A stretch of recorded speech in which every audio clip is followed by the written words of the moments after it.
YouTube now or live stream? Just live stream, and then I'll edit later and I'll move it to YouTube.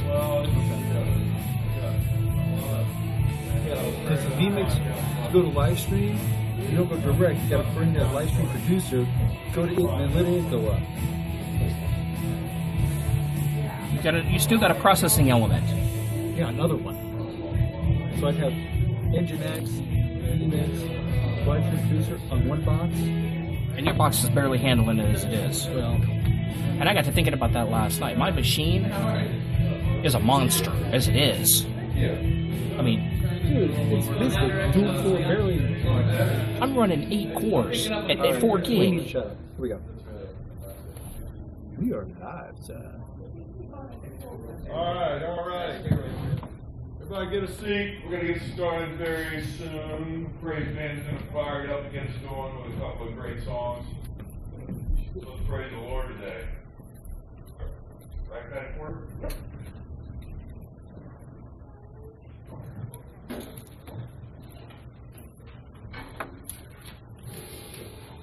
Morning.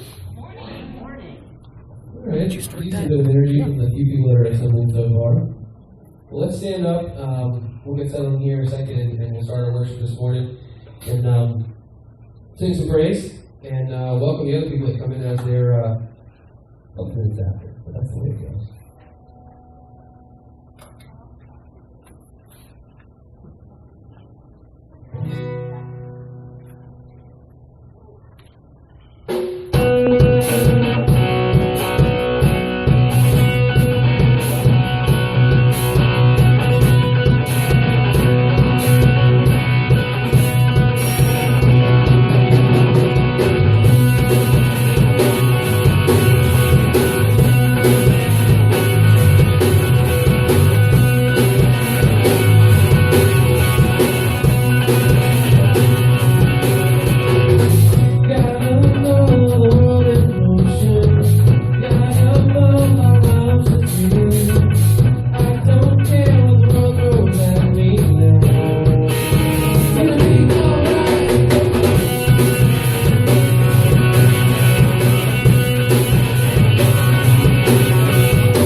Lord, your salvation is here. We're grateful for that, Lord. It's what we hold on to. It's what times are rough, when times are great, Father. We know that either way, it doesn't matter when your salvation is here with us, and that is what keeps us moving forward. It keeps our faith in you, knowing that it's not for our works. It's not what we've done. It is for us with you and together forever, Lord. It is your grace and it is your love that brings us to you and makes us right with you.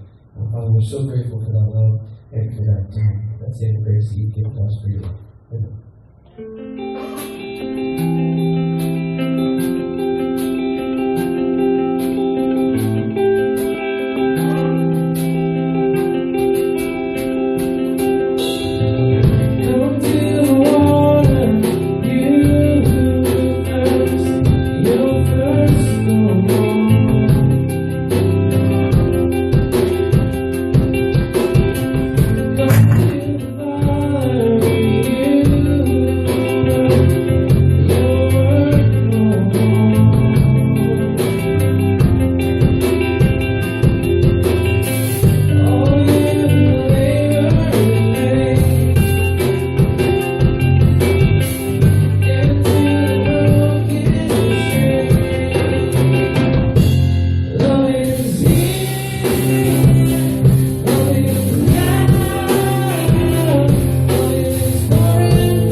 Service, guys.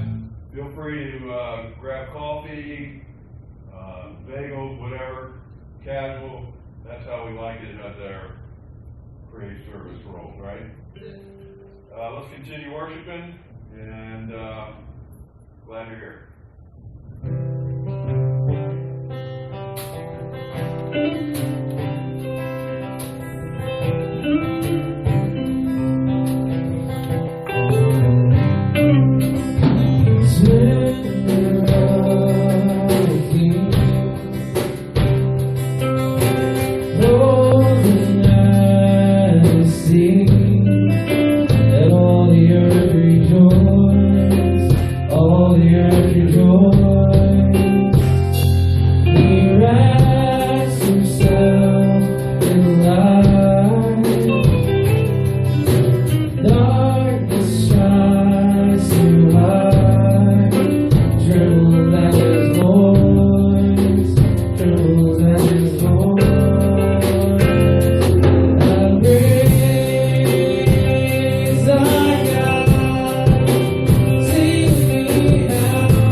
We want to be able to greet each other warmly in the body of Christ. And the easiest way to do that is with the name tags, be able to associate a name with a face. It goes a long way to helping you remember who you're worshiping with, and it helps us to get to know each other better as friends. So right now we're going to do greeting times. Take 2 minutes, meet and greet somebody you don't know, say hello, tell them what's going on in your life. Hello.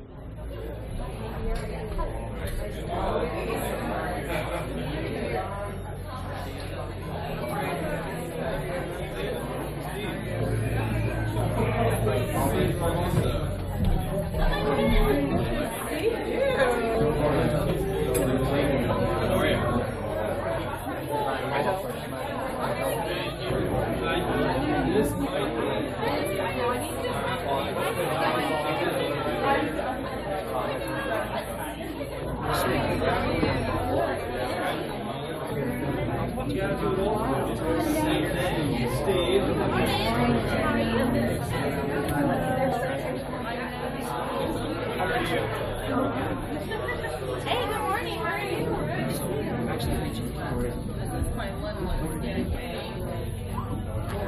good morning. How are you?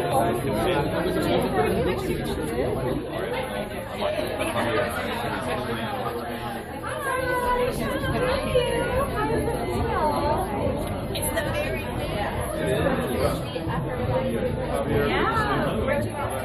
How's it feel to have So, Brewster, will you have the items on the life of the congregation up there, or just do I wing it off of the bulletin? we went Okay. last Okay, week. no problem. I'll wing it. No, that's what's up next, is the life of the congregations. We did the songs in between, so I'll just do a little bit more commentary. Then we'll do the morning offering and prayer, okay?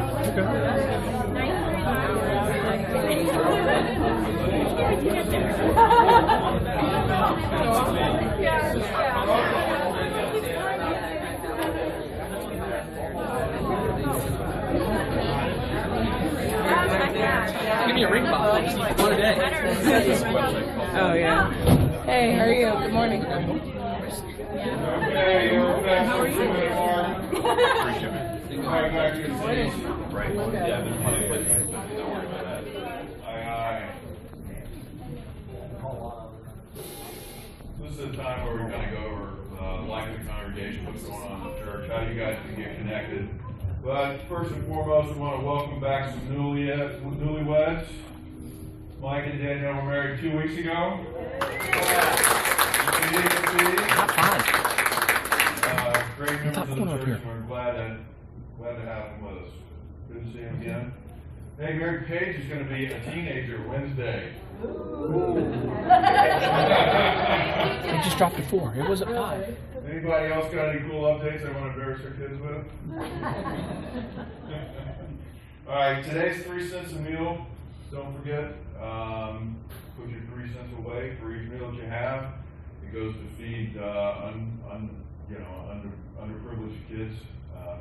One of the charities that we do support here. Keep in mind when you're surfing the web and you're on Facebook, like the HPPC webpage, please. It's a great way for you guys to get current information about what's going on in church, upcoming events. If you're like me, you don't read emails an awful lot, but you do check in occasionally, and it's a great way to see what's going on and get some good scripture as well too.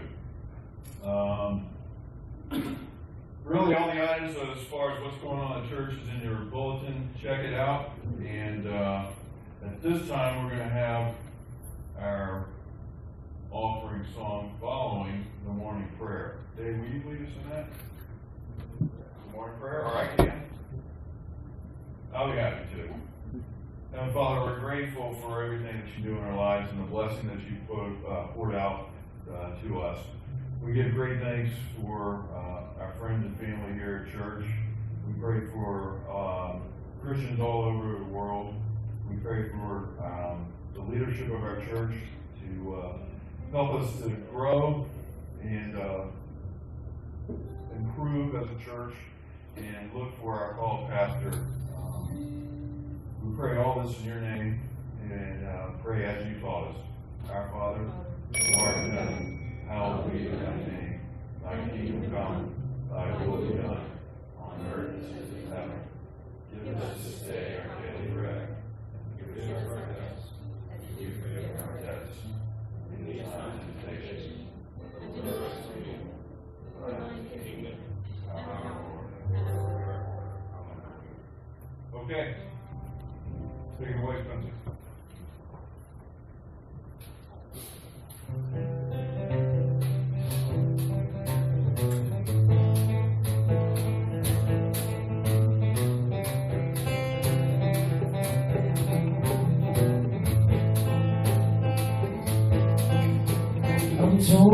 between myself and your truth. These cursed memories forever sweeping through. Oh, my first moment sadly, let me wanting more, till I found myself face down on your shore. You say, come to the river, oh, and they sail down, let your heart be found. You say, come to the river, you come down. There's no more. Oh, my restless heart, let me astray. You unselfish pride, I gave my own mistake.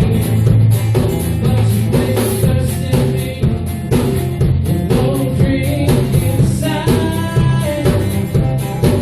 'Cause I could not see till I saw through your eyes. You say, come to the river, lay down, let your heart be found. Yeah, go to the river,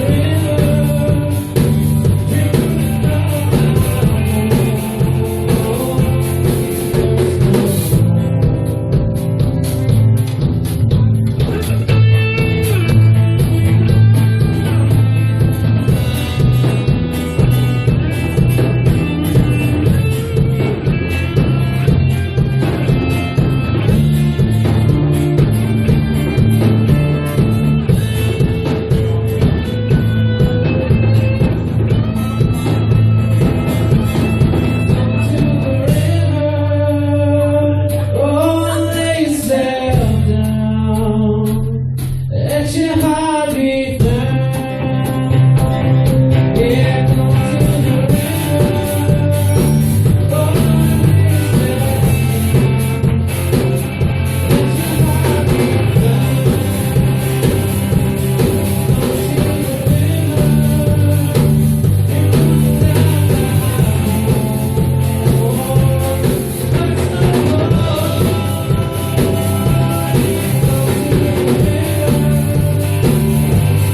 lay yourself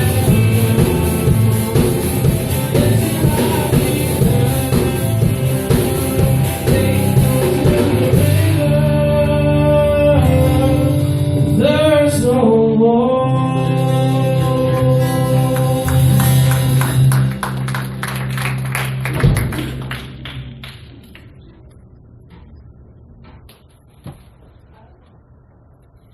We do the information now.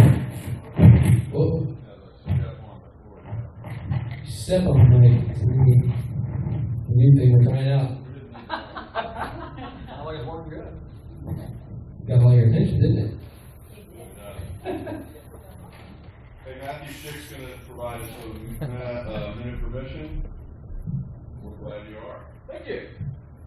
Good morning. I'm here to talk about the Honor Your Mother drive that this church is undertaking for the next 2 weeks. The intent was for this to be delivered by an actual mother. My illustrious wife, Catherine, though, is at home nursing a pretty nasty scratch to her cornea, courtesy of our youngest. So I'm sure many of you mothers have been there before.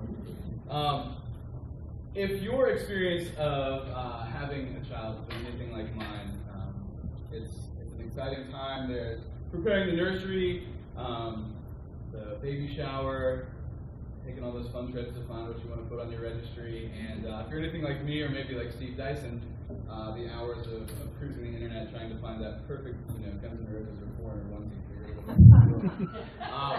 but the reality is that we are fortunate if that's been your story and your experience, and there are many who don't have even the simplest things. I can't imagine what it would be like to be a parent and not understand or know if you're going to have enough diapers to get through the day. And so that's what this drive is all about, in honor of all of our mothers, from now until Mother's Day, which is May 10th. Hyde Park will be taking in supplies for infants. So that will be clothes, diapers. These could be new or gently used. Let's go with new on the diapers, please. The new or gently used clothes, diapers, anything you could use for a baby. Even larger items like baby swings. If you have a crib that has not been recalled and you've got some of the paperwork on that, we'll take that as well. That is going to go to benefit some of the families at the Bethel Farm Worker Ministry, which is located in Guatemala and is a covenant partner of this Presbyterian. So this church and others in the region support that. Wonderful ministry. If you've never had a chance to be down there, they do incredible work. So for the next few Sundays, please go. If you've got young children or have recently had young children, clean out that closet that may be jammed full of onesies and pants and shirts that got worn once or twice before they outgrew them. If you don't have kids, you may certainly go to Target and pick up a few outfits, some diapers, or you can also write a check to Hyde Park Pres if you would just mark on there, honor your mother drive, and they will use that to purchase diapers and some other supplies. So thank you for your support, and let's honor our mothers in the next few weeks by helping those mothers who aren't as fortunate. Thank you. Thank you, Matthew. Appreciate it. So as I mentioned before, Dave's going to deliver our sermon for us today, and I think you're going to really enjoy it. Bruce, if you could cue up a couple of scriptures for us, I appreciate it. This first one is Galatians 5:22, and it's an awesome passage in my opinion. It talks about the fruits of the Spirit. By contrast, the fruit of the Spirit is love, it's joy, it's peace, patience, kindness, generosity, faithfulness. I don't know about you guys, but when I'm tight with the Lord and I'm right, all those things flood into me. And, I kind of look at it as a relationship I have with my kids. When they're not right with us and we're not right with them, we're kind of off kilter. And I love the fruits of the Spirit. And I'm just begging the Holy Spirit to bring them into me all the time. Next one, Bruce. Finally, this is from Philippians 4:8. Finally, beloved, whatever is true, whatever is honorable, whatever is just, whatever is pure, whatever is pleasing, whatever is commendable, if there is any excellence, and if there is anything worthy of praise, think about these things. Let's look at it this way. You want to put good things in your heart and in your mind. And garbage in is garbage out, right? So, careful what you listen to, what you watch. Keep in mind what is beautiful, what is praiseworthy. Keep that in your focus and in your daily life. Okay?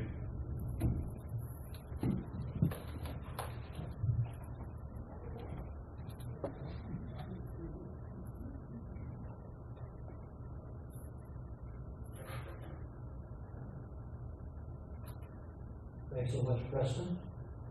Thank you, everybody, for being here.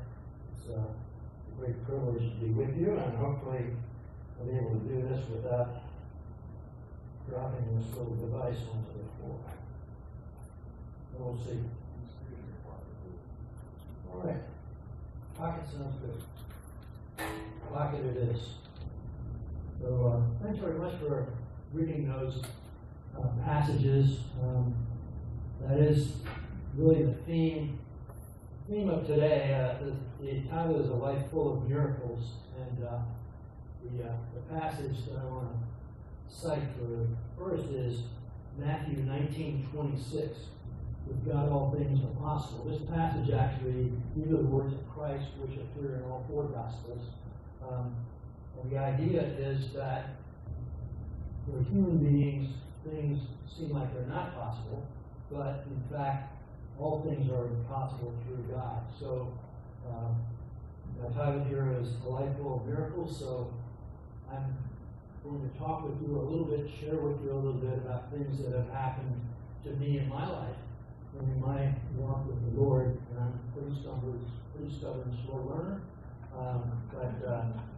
Anyway, I'm going to cite some specific instances of at least 50 miracles that I feel have happened to me in my life to either save my life, and I should have lost it, or to enhance it. So, I want to begin my conversation today with a quote from my personal hero, Rich Moss, who's the co-founder of Amway Corporation and the owner of the Orlando Magic NBA basketball team. He begins, and he's a Presbyterian, and he begins each of his speeches with this phrase: "I'm a sinner saved by the grace of God through Jesus Christ." So let me add that Christ offers that same salvation and grace to each of us as a free gift. And all we need to do to have eternal life in heaven is to accept that gift of God. We dealt with that in a couple of our things earlier today.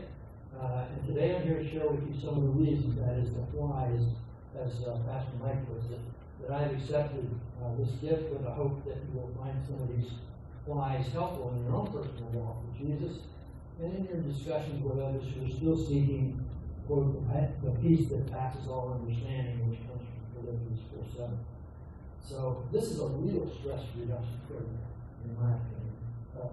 Like many of you, I've been enjoying Pastor Mike's Word to the Why series about reasons to believe in God in Jesus Christ. And being able to speak with you today is another in a very long series of unmerited favors and blessings that have been poured upon me throughout my life. And today I'll be sharing with you some of these blessings, many of which in my view fall in the miracle category. Each of these undeserved blessings from the Lord has come to me as a token of God's love and a reason to return love to Him and pass that love along to others. Early on, I took a lot of these blessings as good luck or well-deserved.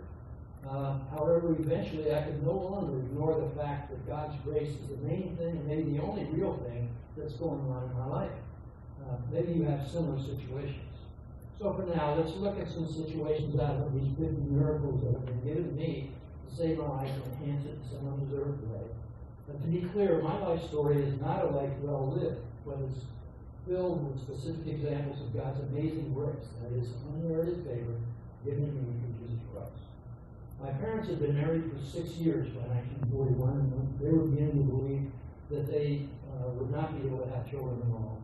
And then I was born 2 months before Pearl Harbor, after which my dad was transferred from Wisconsin to Indianapolis, Indiana to work in a tank plant.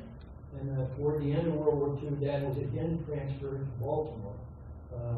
We lived in a row house. There was a housing shortage there, and it was right next to the city dump, with Mom's home hat shop in the living room. And the big blessing was that our home was in the Roland Park Elementary School District, which was among the very few in the country at the time that offered free preschool and kindergarten, head start, if you will, for 4 and 5-year-olds like me. So for those 2 years that we lived there, I walked across a 4-lane highway at a light in the morning, half a mile to a bus stop up top of the hill, rode the city bus alone to nursery school and kindergarten, crossed the 4-lane highway to get into the school, and then returned home by the same route. Although I was not a Bible reader at the time, my being safe in the circumstances, my first of many examples of God's promise in Isaiah 41:10, which says, "Do not fear, for I am with you. Do not be dismayed, for I am your God. I will strengthen you and help you. I will uphold you with my righteous right hand." Versions of this passage appear throughout the Bible. Skipping ahead, I got into trouble in the 7th grade when we lived in suburban Chicago.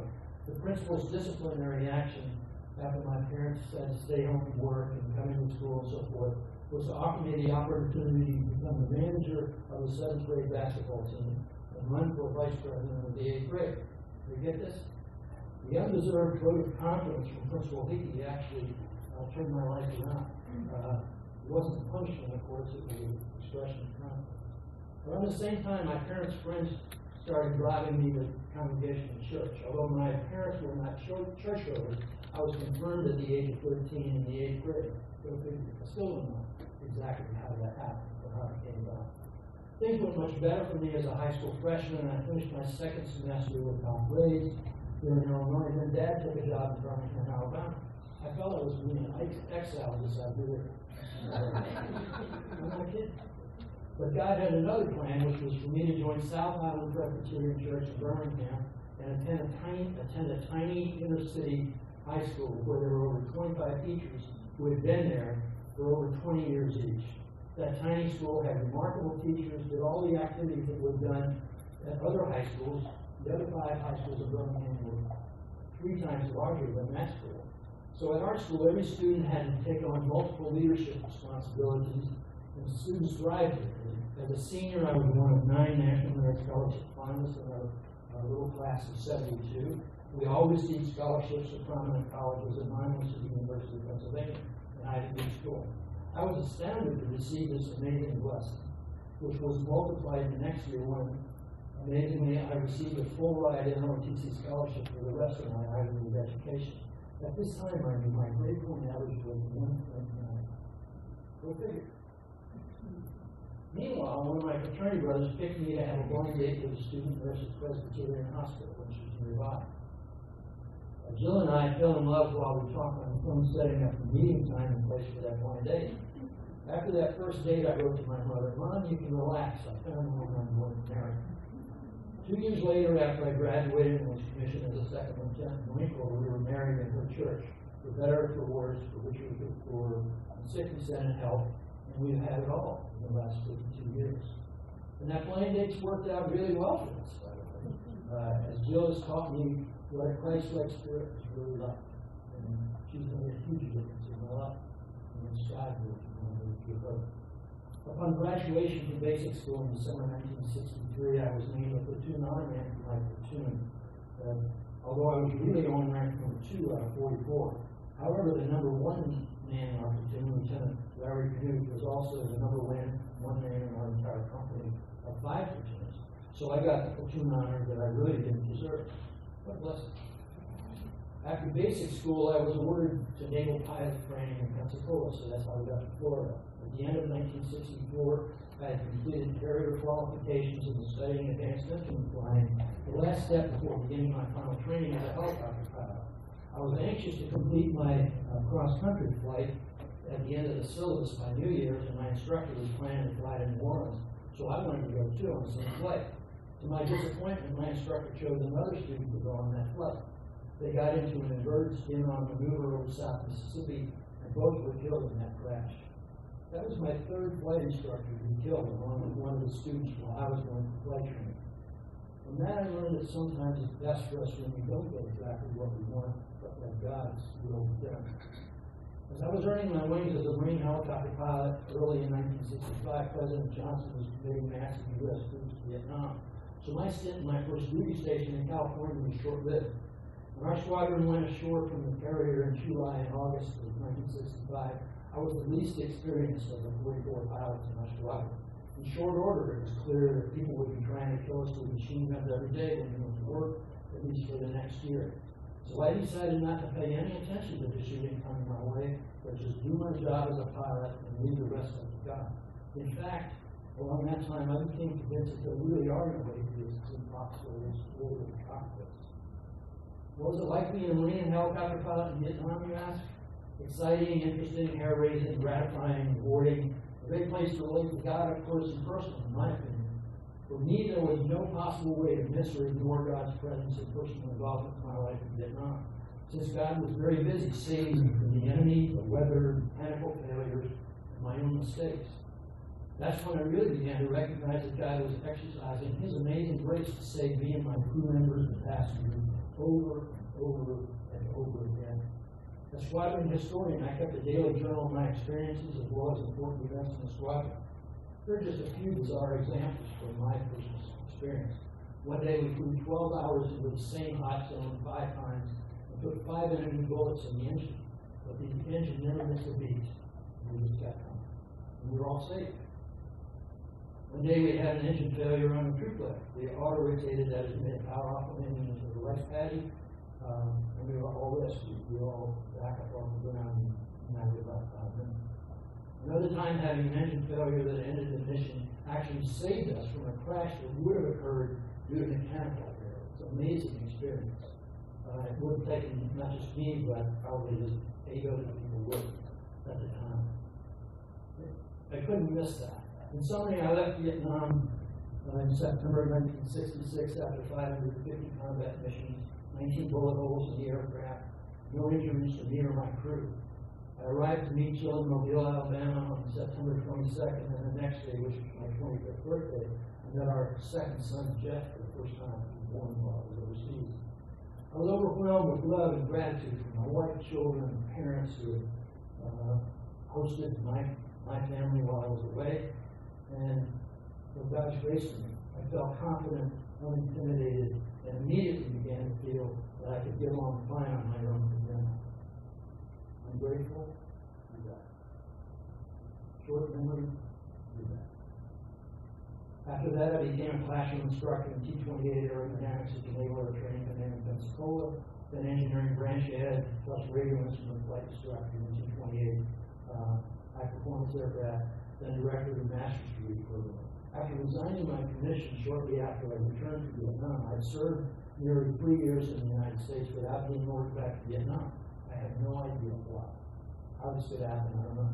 Yes, I do need God, especially since friends were still dying in plane and car crashes. And I had another close call in an airplane myself because of my own arrogance about what I could really do. In March 1968, the fetus of our third child died of neurologic illness. Our Christian OBGYN helped us deal with the trauma as God's solution to some unknown problem, which we accepted. The next year, our daughter Laura was born healthy and happy a few weeks before my honorable discharge from the Marine Corps to start my civilian career as a personnel staff assistant at Maxwell House Coffee Plant in Jacksonville. Not bad for a sociology major. I read sociology, which is not so remarkable. So anyway, I left the Corps with a list of 36 of my friends who had been killed while I was in the Marine Corps. As soon as I was out, I stopped attending church, thinking that my scrapes with death were over. In August of 1972, after entering the commercial real estate business in Jacksonville, I was promoted and transferred to Tampa as general manager of the Recovery Executive Center, which at the time was south of Kennedy on the water. A year later, my dad died suddenly of a heart attack in Mississippi. I was shocked into prayer. As the eldest, I went to Mississippi, sold his CPA business with God's miraculous help by the end of that month, so that the books could be closed by the new owner the next month. I became Mom's financial advisor, and upon returning here to Tampa, I looked up Presbyterian churches in the Yellow Pages and began attending Bayshore Presbyterian, starting a 42-year record of regular attendance at Presbyterian churches. In 1975, my mom moved to Tampa, bought a house, began attending Bayshore, and actually retained Bayshore. In 1975, our son's version, Jill and I attended the Seventh-day Adventist 5-day plan to stop smoking, and put for good after together we had smoked about 500,000 cigarettes between 1959 and 1975. What a miraculous relief that was. In January of 1977, I was ordained as an elder at Bayshore Presbyterian, although I still did not really understand what the saving grace of Jesus Christ is. Early in 1977, Steve, our 12-year-old son, was hung by the neck from a tree by two brothers from the neighborhood. Our other son, Steve, who was 11, tackled the brothers and released the rope, saving Steve's life. 21 years later, Steve returned the favor by saving our son Jeff from a life-threatening situation in Virginia under almost unbelievably improbable circumstances. In May of 1977, Jill and I flew with our friends in a friend's single-engine Piper Comanche from TIA to Cedar Key, west of Crystal River, for dinner. We took off with a return flight at sunset under solid overcast with lightning in all four quadrants of the sky, wearing no life jackets. The engine quit due to a dry gas tank at 1,100 feet over open water in the dark. We were able to restart, change tanks, restart, and land safely at Crystal River Airport under the guidance of a 12-year-old boy who just happened to be in the land shack at Crystal River and knew how to use the radio and guide us through the airport. Finally, I was saved by really getting it, what the saving grace of Jesus Christ is, here at Hyde Presbyterian Church at Celebrity Weekend, which was conducted by Keith Miller in 1981 or 82, I don't remember which, here at Hyde Park. It's saving grace, the free gift of eternal life through the sacrifice and saving grace of Jesus Christ. Finally got it. Pretty slow learning. I began attending weekly men's Bible study at Hyde Park in 1983 and began praying 3 times a day at that same time. I continued weekly Bible studies ever since for 32 years, and it has been a tremendous blessing. I'm still a slow learner, so I still need it every week. In 1987, one of our sons got in trouble while in the military and pled guilty after turning to the Lord. After he turned to the Lord, favorable official paperwork showed up exactly at the time of the trial. I was there in the courtroom at the trial when the word came in that this letter was there. And it was entered into evidence, and he received only a small fine. This miracle was the first in a long series of happenings that led to over a 30-year fabulously successful career for him in the military.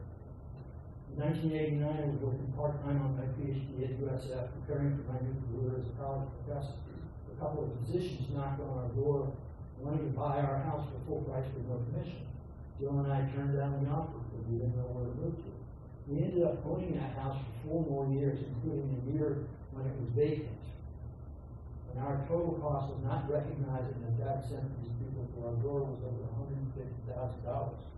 So since then, we've been looking more closely to see what guidance and opportunities God might be sending into our lives.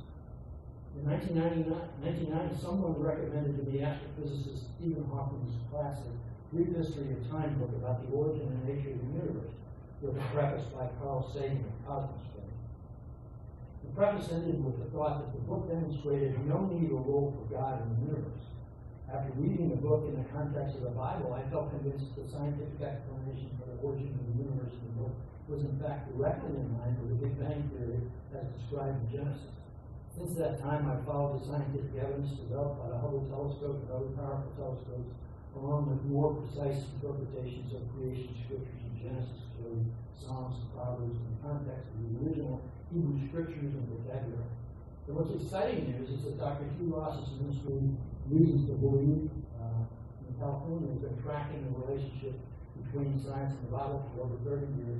Now it's documented scientific studies and evidence indicating the mathematical chances that this universe was created by an intelligent designer that is God, and not at random occurrence, are now more than 10 to the 1,000 power. 10 with an exponent. The 1 with 1,000 zeros after the 1. That's the probability that an intelligent designer God actually made the universe the way it is. Their website, www.reasons.org, chronicles enough wise to believe in God to last anybody a lifetime long. The evidence is absolutely compelling. On May 30th of 1994, I experienced atrial fibrillation. I was admitted to the ER with a pulse of 230. After 4 hours, IV fluids had not restored sinus rhythm, so the doctor recommended the electric shock paddles. He said it was 98% certain that it would restore the rhythm. He also stated that the other 2% of the time the patient never wakes up. At this time, I realized that I was comfortable in passing away, feeling confident in my place in heaven, and said my goodbyes to Jill just in case. Thus, I first recognized what's called the peace of God that passes all understanding, which is in Philippians 4:7. Needless to say, I survived. However, it was not over. The combination of the 3 medicines that were prescribed to me upon discharge from the hospital turned out to be a lethal combination. And I was fortunate that a pharmacist recognized this and they took me off the medications. And oh, by the way, the doctor prescribed taking me off of caffeine and alcohol, which has been great for me over the last 21 years in regulating my own movement. It's a miracle all the way around. In 1995, only 1.5 years after receiving my PhD, amazingly enough, I was hired by Palm Beach Atlantic College, a small Christian college in West Palm Beach, as dean of the School of Business, fulfilling a career dream that I really held no realistic hope for. Amazing grace. In 2000, I was a representative at the PCUSA General Assembly in Fort Worth, and I attended a service for deceased infants. And I chose the name Aaron Merson to identify our unborn 1968 child, but I didn't tell anybody. You had to put a name down on the list of who you were there for, and we didn't have a name for that child. 2 years later, our son Jeff's wife Julie gave birth to our 8th and final grandchild, completely independently and without our knowledge, and named her Aaron. In 2013, we returned to Tampa and Hyde Park Presbyterian Church after 18 wonderful years in West Palm Beach. Helping that decision by the need to face some serious health issues for Joe and me, and for the fact that all our children had returned to Tampa and growing up here along with most of our grandchildren. Although moving is never easy, we feel blessed to be here and have enjoyed our return to Hyde Park Presbyterian Church. Part of my job now is to oversee the health care for some of my relatives, to help keep them safe, healthy, and happy. Through this, the Lord is teaching me patience, which has not been my forte. One of the great blessings of moving to Tampa has been access to top-notch health care with USF Health. For more than 10 years, I've known that I had an issue that was not operable, and another that would require major abdominal surgery. When I was referred to the right specialist at USF Health, he turned out to be an expert in robotic surgery, whatever that is. And he was ready to take on both issues at the same time, methodically. A little over 2 weeks ago, he and his team of resident surgeons invested 2.5 hours in my case, and they did both jobs successfully. And I got through the process without taking even one painful. Okay, maybe it's not a problem. However, compared to what I expected, it is a painful. And I'm grateful to God for it. I hope this time together in these examples will encourage us all to believe and act out Matthew 19:26. With God, all things are possible. And make that part of our everyday life, especially when we're encouraging our family and friends. And finally, let's recognize that our acceptance of God's free gift of eternal life through sacrifice of His Son, Jesus Christ, the payment for our sins, gives us the promise of the peace of God that passes all understanding. Now that's a genuine stress reduction. Dear Heavenly Father, we thank you so much for the opportunity to be together in the house. And we thank you for the opportunity to worship you. And we thank you for the miracles that you work in each of our lives. And we thank you for the personal relationship that you offer us to have with you through the blessed Son, Jesus Christ. We ask you to be with each of us in everything that we think and say and do. Bless us and our families and all of our friends to your service. In Christ's name.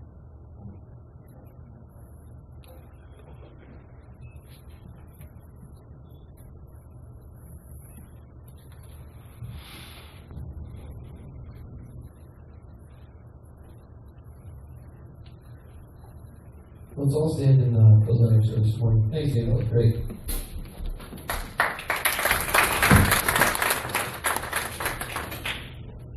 I'm too stubborn and slow learner. And I'm not patient. We can get along.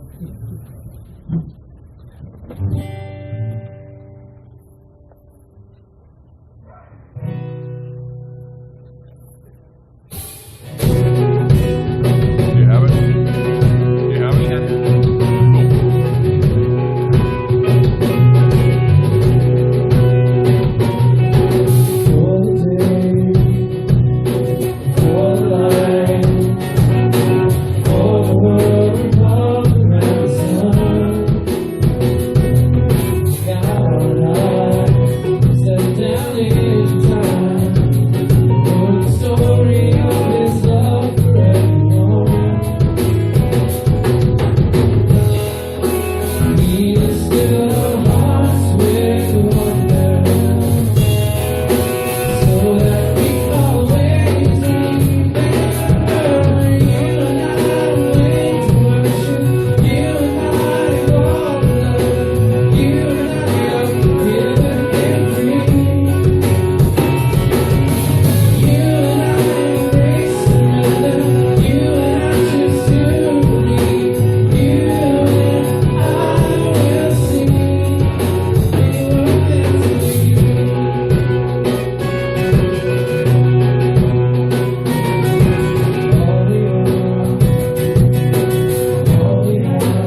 got out of bed today. That was awesome, wasn't it? That just goes to show you, there's a lot of incredible people at our church. The life stories that they have are just fabulous. So, listen, take the time, join a Bible study, get to know some folks. It's unbelievable to hear other Christians share their story with you. It can really build you up, strengthen you in your faith. So, we got one more thing. We're going to do a little blast from the past today. Ken Schick is in the room. Bring up a benediction for us, all right? Now may God be with you as you go along in your homeward way, in quiet talk and silent thought. May you be near to God. May He protect you as the night unfolds this day with rest. May He in every heart be Lord, and in the home the guest. Amen. Y'all have a great week.